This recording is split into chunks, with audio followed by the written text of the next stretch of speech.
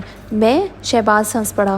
خیر میرے بارے میں تو تم قیامت تک بھی ایسا نہ سوچنا، آپ ہی کے سہارے پر میں نے زندگی کے یہ کٹھن ترین دن کاٹ رہی ہوں۔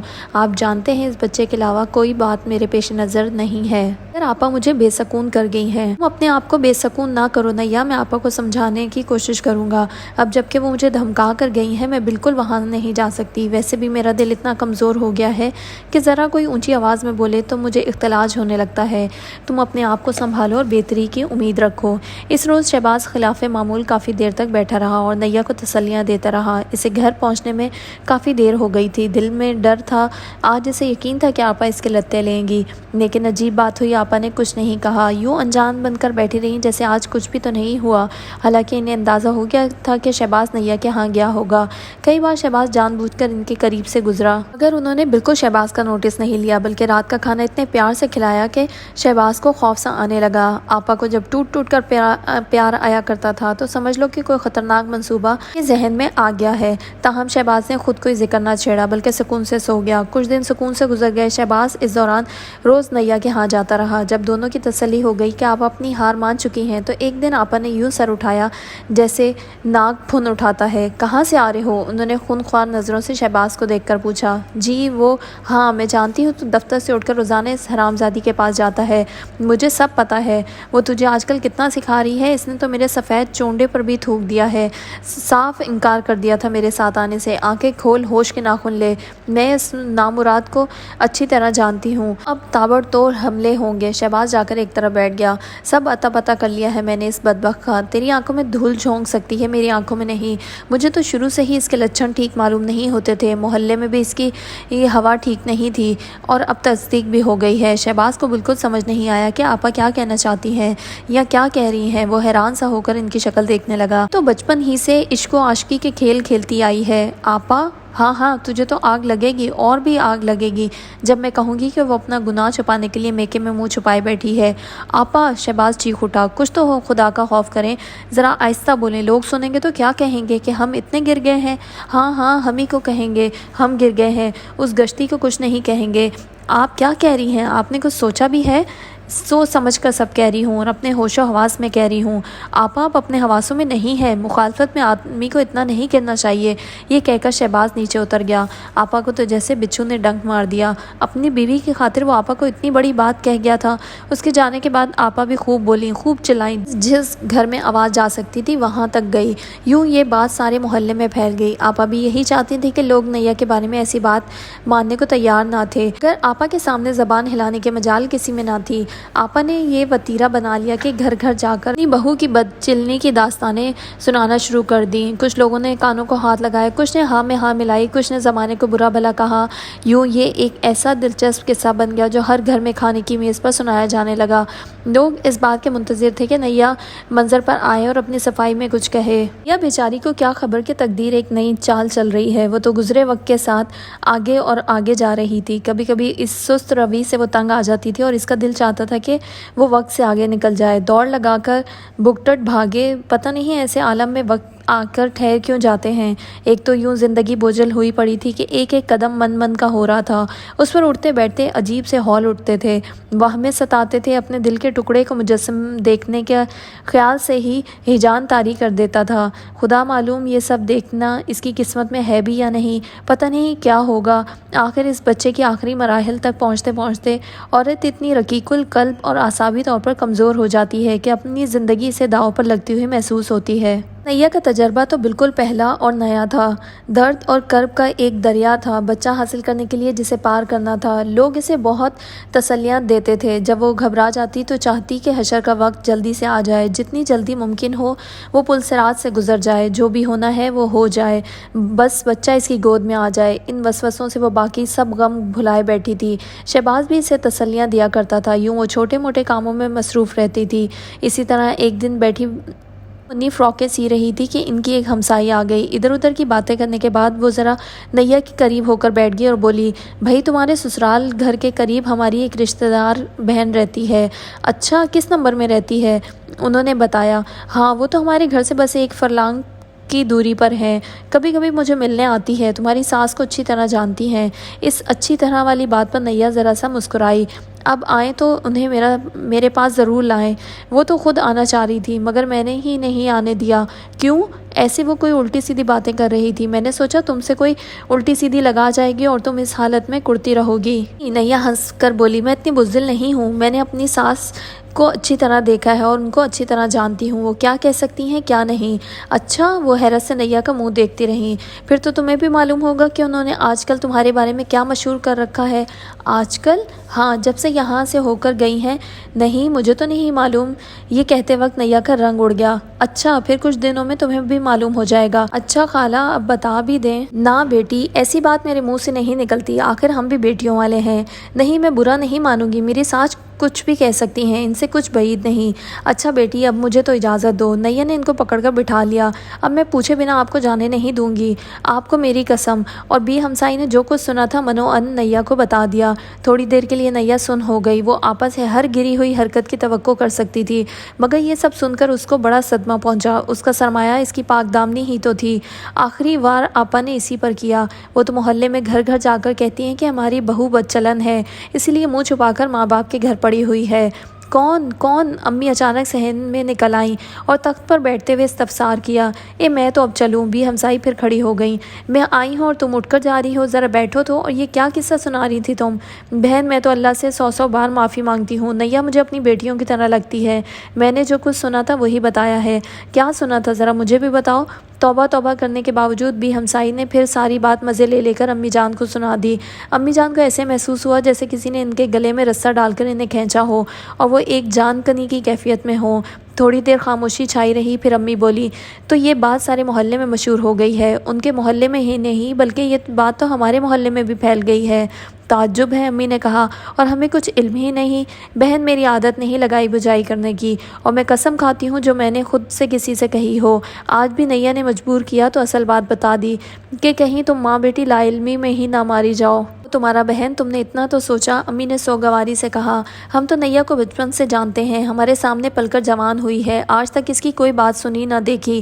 توبہ توبہ، اس محلے میں اور بھی جوان لڑکیاں ہیں، ایسے ایسے قصے روز سنتے ہیں کہ عقل دنگ رہ جاتی ہے۔ اب تو لڑکیوں کو شرم ہے نہ حیا، چھوٹے بڑے کا لحاظ ہی ختم ہو گیا ہے۔ پہلے لڑکی جوان ہو کر چھپ جاتی تھی، اب جوان ہوتے ہی اعلان کرتی ہے، کوئی نہ کوئی افواہ نکلتی ہے، تب پتہ چلتا ہے کہ فلاں لڑکی جوان ہو گئی ہے۔ امی حسب عادت گمسم سی ہو گئی تھی اور نیا فراق کی ترپائی میں کھو گئی تھی۔ وہی سوئی جو پہلے تیز تیز چل رہی تھی اب سست ہو گئی تھی۔ نیا کو ایسے محسوس ہو رہا تھا جیسے اس کا دل بیٹھا جا رہا ہے۔ ہاں، وہ شیدہ ہے نا، کمبخت، زمانہ گزرا ایک بار اس نے مجھے بتایا تھا کہ نیا بی بی سامنے والے لڑکے کے بارے میں کریت کر پوچھ رہی تھی۔ خدا گواہ ہے بہن، میں نے تب بھی اس بات کا یقین نہیں کیا تھا۔ اچانک نیا کی سوئی اس کی اپنی پور میں لگ گئی اور سرخ سرخ خون کا ایک جلد باز سا قطرہ یوں پور پر آ کر بیٹھ گیا جیسے چوزا انڈے سے نکل آتا ہے۔ نیا نے سوئی ہاتھ سے چھوڑی، اپنی انگلی دبا کر خون نکالنے لگی۔ امی نے یہ بات سنتے ہی تصدیق طلب نظروں سے نیا کی جانب دیکھا۔ وہ انہیں نہیں دیکھ رہی تھی، اس قطرہ قطرہ نکلتے خون کو دیکھ رہی تھی۔ سنا تم نے؟ اس بدبخت شیدہ کا قصہ بھی سن لو، بی ہمسائی نے جلدی سے بات کو ٹلنے کی خاطر کہا۔ جمعہ 8 دن کی پیدائش، اور وہ ہے نا، وہ سردار صاحب ان کے خانسامہ کے ساتھ بھاگ گئی ہے۔ بس ان چنڈالوں کو اچھا کھانے کو ملے تو ان کا نفس خراب ہو جاتا ہے۔ امی جان اب کوئی بھی بات دلچسپی سے نہیں سن رہی تھیں، انہیں افواہوں سے ویسے بھی کوئی دلچسپی نہیں تھی، لیکن اب جو باتوں باتوں میں بی ہمسائی نے ایک برچی ان کے کلیجے پر اتاری تھی تو اس کا جی الٹ پلٹ ہو رہا تھا۔ اور نیا سوچ رہی تھی، ایک ذرا سی سوئی چبھی تھی، یہ لہو کتار اندر کتار نکلا آ رہا تھا، میرا دوش کون سا تھا؟ وہ بچپن کی ایک لرزش کیا اس افسانے کا عنوان بننے جا رہی ہے؟ کس قدر ظلم ہوگا یہ، اور پھر بھی ہمسائی جانے اور کس کس کو بتائیں گی؟ اور وہ جو جرنیل آپا کے کانوں تک پہنچ گئی تو پھر ان کی ہر بات ثابت ہو جائے گی۔ ان دونوں کو اپنے اپنے خیالات میں غلطوں پیچاں دیکھ کر بھی ہمسائی نے اٹھ جانے میں ہی عافیت جانی۔ اچھا، اب میں چلتی ہوں، تمہارا بہت بہت شکریہ بہن۔ امی بھی کھڑی ہو گئیں۔ میری طرف سے کوئی اندیشہ دل میں نہ لانا نیا کی امی، اس نے محبت سے کہا، میں جہاں کی سنتی ہوں وہیں چھوڑ دیتی ہوں۔ نیا تو مجھے اپنی بیٹیوں کی طرح عزیز ہے۔ ویسے یہ بات امی جان بڑی اچھی طرح جانتی تھی کہ محلے کی ہر نئی بات ہمیشہ ان خاتون کے گھر سے ہی نکلی۔ بہرحال اسے دروازے تک چھوڑنے گئیں، واپس آئیں تو نیا نے سلائی کا سارا سامان سمیٹ دیا تھا اور اندر جا رہی تھی۔ اس کی صورت دیکھ کر امی جان کو اس کی دلی کرب کا اندازہ ہو گیا۔ وہ اس کے پیچھے پیچھے اس کے کمرے میں آ گئی اور بولی، یہ تو بہت برا ہوا نیا، تمہاری ساس نے تم پر رقیق الزام لگانے شروع کر دیے ہیں۔ یہ سب میری تقدیر کا لکھا ہے امی۔ نیا رونے لگی، میں ہوں ہی بدقسمت، کہاں تک اپنی قسمت سے لڑوں گی؟ یوں اپنی قسمت کو تو نہ کوسو، کوئی تدبیر سوچو۔ موت کے آگے کوئی تدبیر چل سکتی ہے، مگر آپا کے آگے کوئی تدبیر نہیں چل سکتی۔ نیا اور شدت سے رونے لگی، رو رو کر اپنی طبیعت خراب نہ کرو، بہت قریب دن ہے تمہارے، ایسا نہ ہو تمہاری طبیعت اور زیادہ بگڑ جائے۔ اب مجھے کچھ نہیں چاہیے، کسی کی پرواہ نہیں، مجھے بچہ بھی نہیں چاہیے، میں مر جانا چاہتی ہوں۔ امی نیا کے پلنگ پر بیٹھ گئی اور اس کا سر اپنے کندھے سے لگا لیا۔ نیا بھی جی بھر کر روتی رہی، اس سے اس کے دل کا غبار نکل گیا تھا، اس لیے امی کا کندھا چھوڑ کر لیٹ گئی۔ آپ یہ بات ابا جی کو نہ بتائیے گا امی، ورنہ وہ مجھے فی الفور اس جہنم میں بھجوا دیں گے۔ مجھے معلوم ہے آج کل تمہارے وہاں جانا ٹھیک نہیں، اللہ کے سوا اور کوئی آسرا بھی نہیں، تو پھر اللہ پر چھوڑیے، جو میری تقدیر میں ہوگا ظہور میں آ جائے گا، سب ٹھیک ہو جائے گا۔ امی اس کی کمر سہلاتے ہوئے بولی، لوگ تو ویسے ہی موقع کی تلاش میں ہوتے ہیں، کچھ انہوں نے اپنے اگلے پچھلے حساب پورے کرنے ہوتے ہیں، اب یہی دیکھ لیں۔ نیا رک کر بولی، ایک دن میں نے شیدہ سے اتنا ہی پوچھا تھا کہ سامنے والے مکان میں کون آیا ہے اور پرانے کرایہ دار کہاں گئے، اور یہ بات میں نے اپنی منگنی کے بعد پوچھی تھی۔ اچھا اب جانے دو، امی نے اسے جلدی سے ٹوک دیا، ان چھوٹی چھوٹی باتوں سے دل میلا نہ کرو، کیا میں تمہیں نہیں جانتی؟ امی نے کہنے کو تو کہہ دیا، مگر دونوں ماں بیٹیوں نے ایک دوسرے کے ساتھ نظر نہیں ملائی۔ اس شام شہباز بھی نہیں آیا تھا اور اس کے بعد کئی روز تک نہ آیا تو نیا کو اختلاس سا ہونے لگا، ایسا لگتا تھا جیسے زندگی میں ٹھنڈی ہوا کے جھونکے آنا بند ہو گئے ہیں۔ امی اس کے روز افزوں اضطراب کو دیکھ رہی تھی، مگر کیا کر سکتی تھی۔ ایک شام شہباز اس طرح گھر میں داخل ہوا جیسے کوئی اس کا پیچھا کر رہا ہو، اس کا چہرہ اتنا بجھا بجھا سا تھا کہ نیا کو اپنا دل ڈوبتا ہوا محسوس ہوا۔ اسے دیکھتے ہی نیا رونے لگی۔ امی آ گئی اور انہوں نے بھی ہمسائی کی ساری گفتگو اس سے سنا ڈالی۔